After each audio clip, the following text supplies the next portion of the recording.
Chippy Nonstop is a DJ, rapper, songwriter, producer, and activist. She's traveled the world, but currently resides in Canada after being deported from the United States in 2015. Chippy Nonstop joins me to discuss what led to her removal from the United States and what she's been up to since. Welcome, Chippy, and thanks for coming on. Thank you. Thanks for having me. You are an international DJ, right? I mean, I DJ internationally, yes. All right. So let's watch a clip of you in action.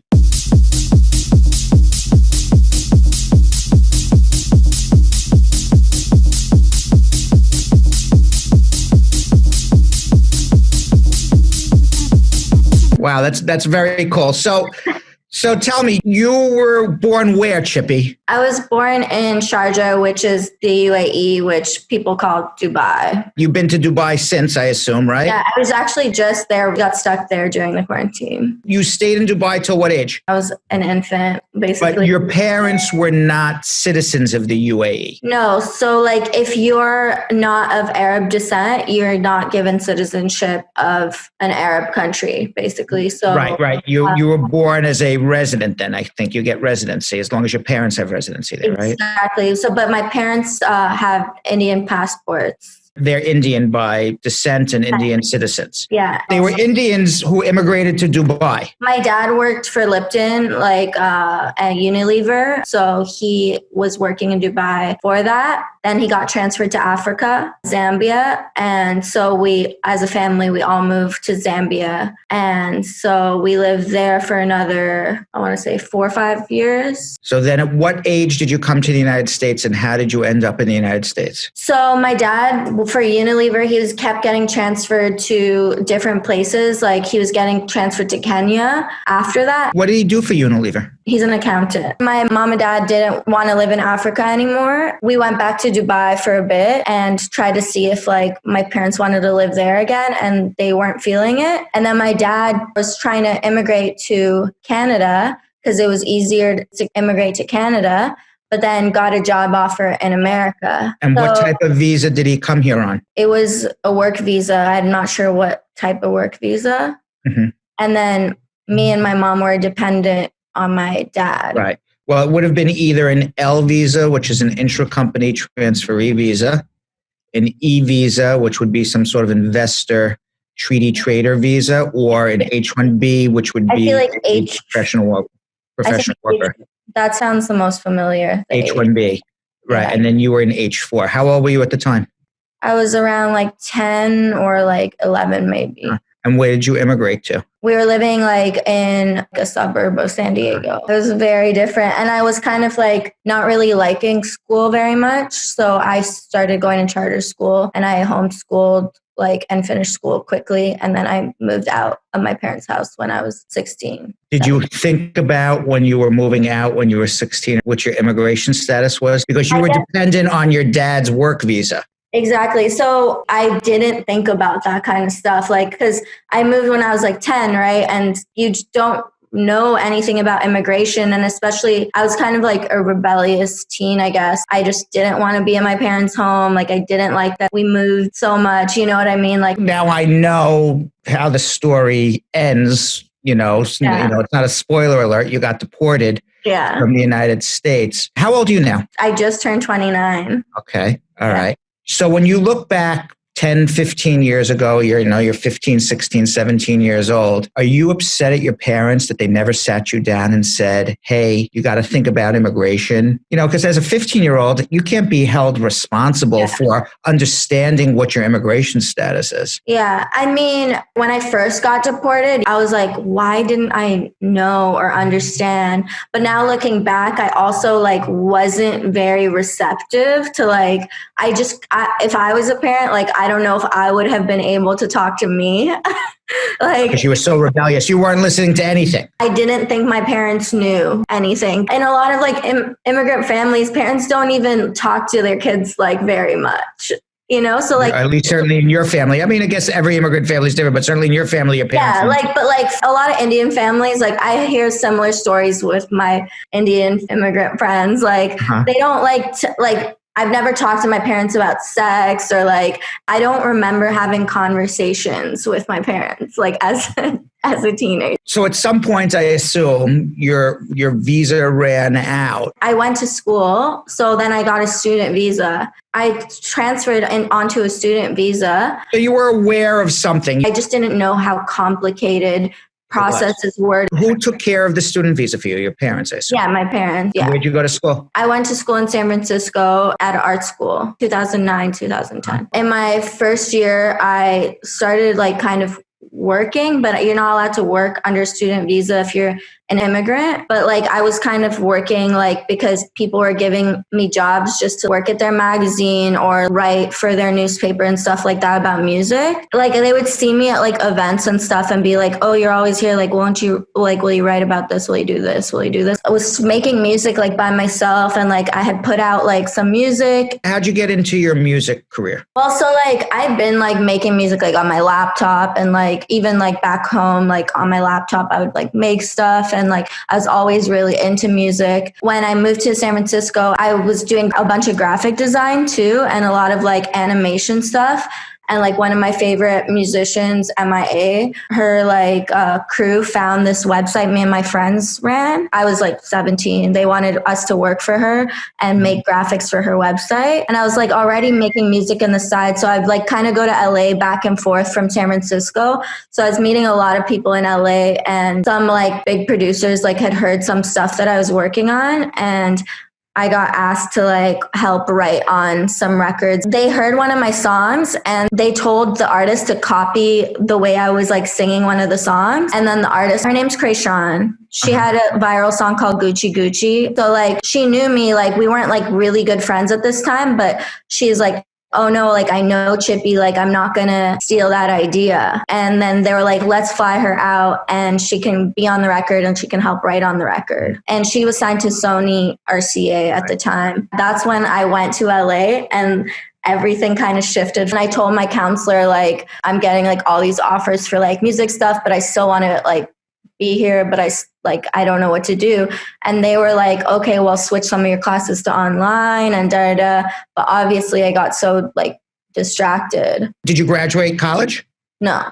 All right. So at some point you stopped school. I told my parents I was dropping out of school, and they said, well, you're going to have to switch back to the dependent visa. And then they obviously didn't want me to drop out of school. And then I was like, okay, well, I'll switch to the dependent visa. That only lasts till you're 21. Exactly. And I didn't understand the severity of switching back and forth from like student visa to this visa. And then like when that expires, like what do you do? All this time I'm working. Right. Which is you're working without permission. All this time you're violating your visa and don't even realize. Yeah. And like now in retrospect, obviously I know that. You came here as a child dependent on your parents' work visa. You switched to a student visa. You wanted to give up school. You switched back to a dependent on your dad's work visa. And when you turn 21, you fall off that visa.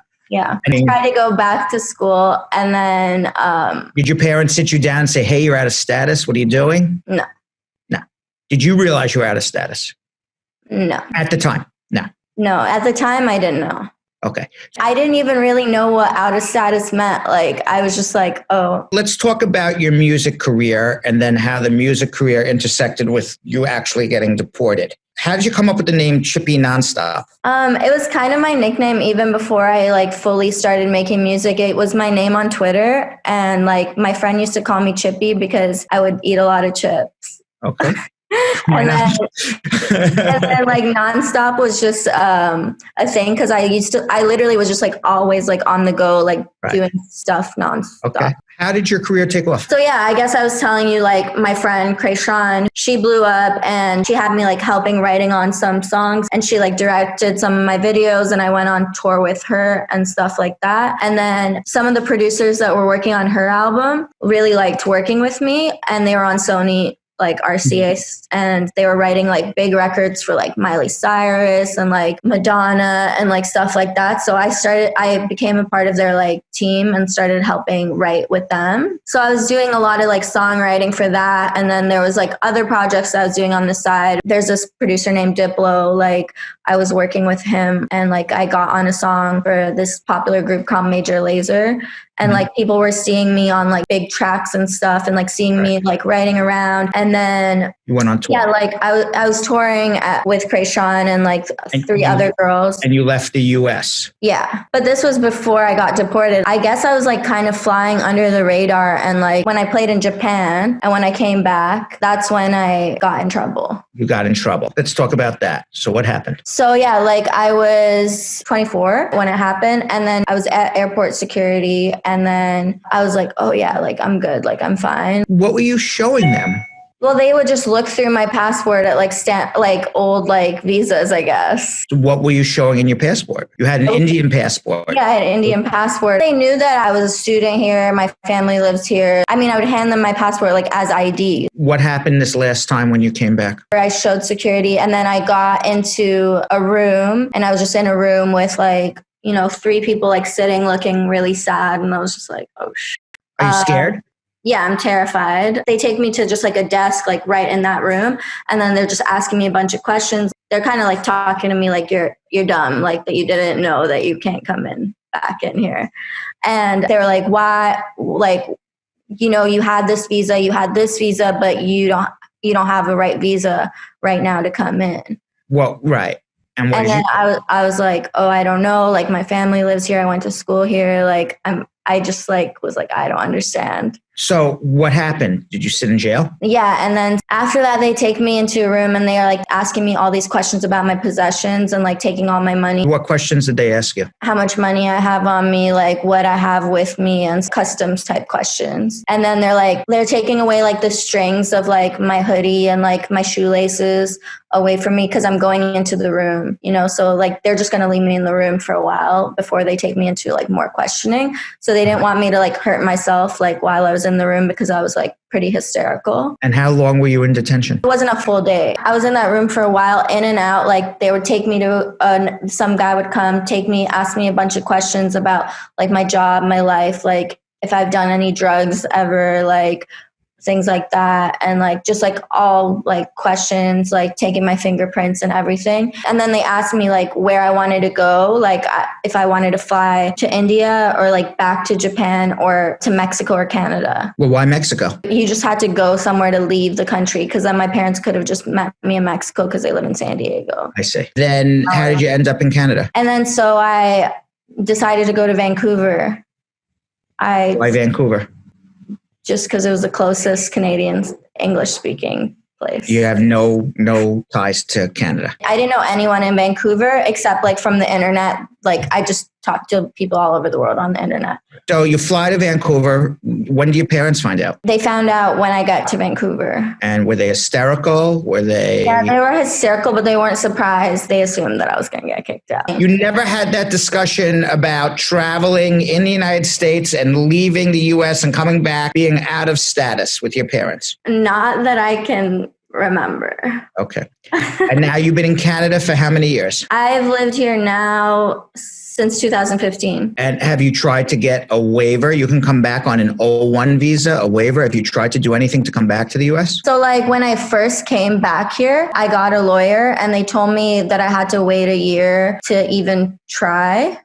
Well, no, not true, but okay. At that time, yeah, that's what they told me, that I should wait at least a year. No, you can come back on an O1 visa, somebody with extraordinary ability. I don't know if you were asked to just withdraw your admission to the United States or you had a summary inadmissibility order. There's 2 different things that could have happened at the airport. But it sounds like they just asked you to withdraw your admission and go to another country and pay your own way. You never had a summary inadmissibility, so you can come back on an O1 visa. But then they banned me for 10 years. You have a 10-year bar because you were out of status for more than a year. But you still can come back on a waiver. Yeah. Have you tried to do that? You don't have to wait a year. My question is, do you want to come back to America? Yeah. So why are you in Canada? Why haven't you applied for an O1 visa? Well, so basically Why haven't your parents filed for you? Do they have a green card? No, so they don't need. But you can do an O1 visa with extraordinary ability and get a waiver and come to the United States and work. Honestly, like everything was just so daunting at the time. And then like I started like doing really well in Canada, and like I started doing certain work that I liked better than what I was doing in America. Really? Yeah. Yeah. Tell me what you're doing in Canada. So yeah, like when I moved to Vancouver, I didn't really like the scene there. And I started this like workshop series to teach women and queer people how to produce and DJ. And it kind of took off. And like, I just like kind of started a really big community with it. And like, I just traveled to like Lebanon and Istanbul. The Canadian embassy paid for me to go teach women how to produce and DJ. So I just gained a community here through that type of work that I never did in LA. I just like found myself like better being like thrown out of my comfort zone. I'll be the first to admit I wasn't aware of anything and I wasn't trying to be aware of anything. Correct.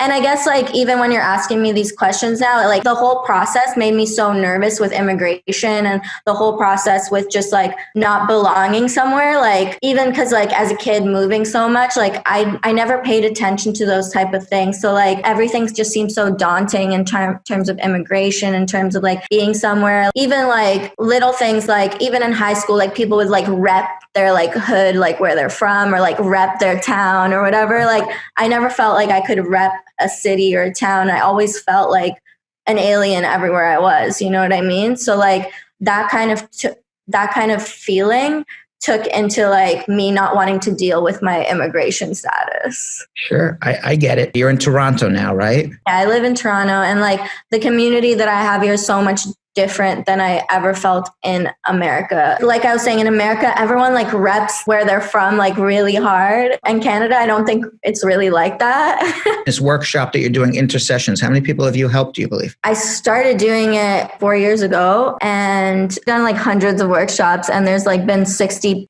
people at each.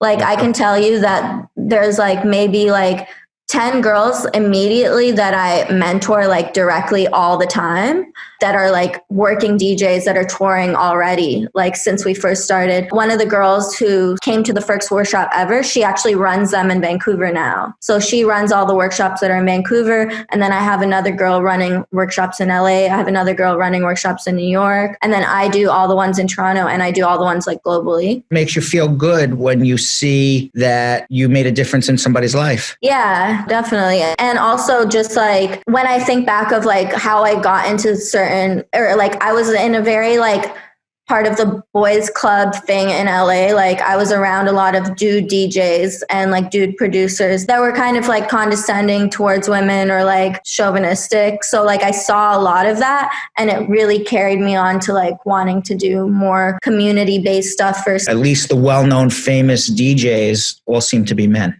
Yeah, on the Forbes list of like top 100 DJs or whatever, 4 of them are women and they're all white. A documentary that I'm a part of at TIFF Toronto Film Festival, and it's called Underplayed, and it's about them, the top 4 women, and then also other women that are in the industry that kind of are finding their voice only now. And, you know, there's been women in this industry since time, but people still say, where are all the women? Well, I'm glad you are teaching the next group of women to come. Yeah, it's for women and also queer people, like people who feel like they're not in the boys club, basically. Right. Actually, we want like everyone to be a part of the conversations because like I do workshops where it's like consent in the club, how to dance like with a girl in a club, how to ask, like how to safely do drugs in the club, things like that. And everyone should be a part of that conversation. So everyone's welcome to the workshop because the equipment for DJing and production is really expensive. So we supply all the equipment for the workshop. So we say that women have priority, queer people have priority over Where can people, if they want to learn to be a DJ, reach out to you? The workshops are called Intersessions on all social media. And like I've been doing some online and doing some videos online. So I put some on Twitch, teaching how to use some of the equipment. I've been doing like some, like for some people for production, private, like online classes.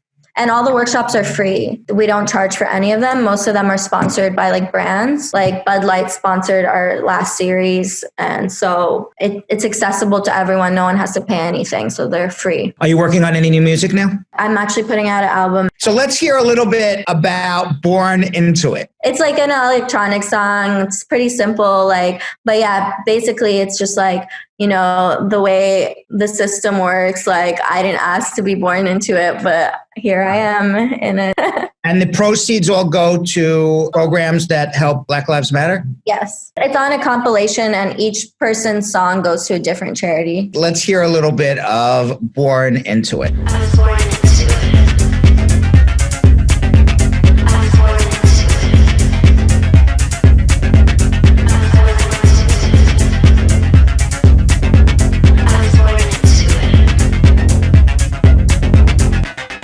That's really good. So let me ask you, where can people find your music and follow you? You can find me on SoundCloud, Bandcamp, iTunes. My whole album will be out on everything like Spotify, everything, as Chippy Nonstop. If you Google Chippy Nonstop, it'll come up.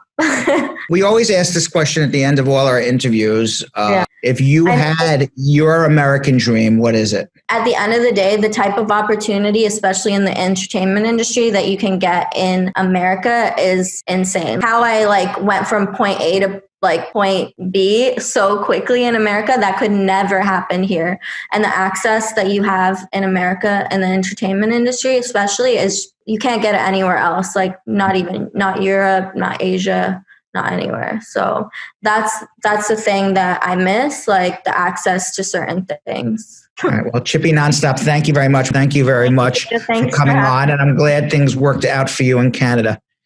Thank you. All right. Thanks for coming on. Appreciate it.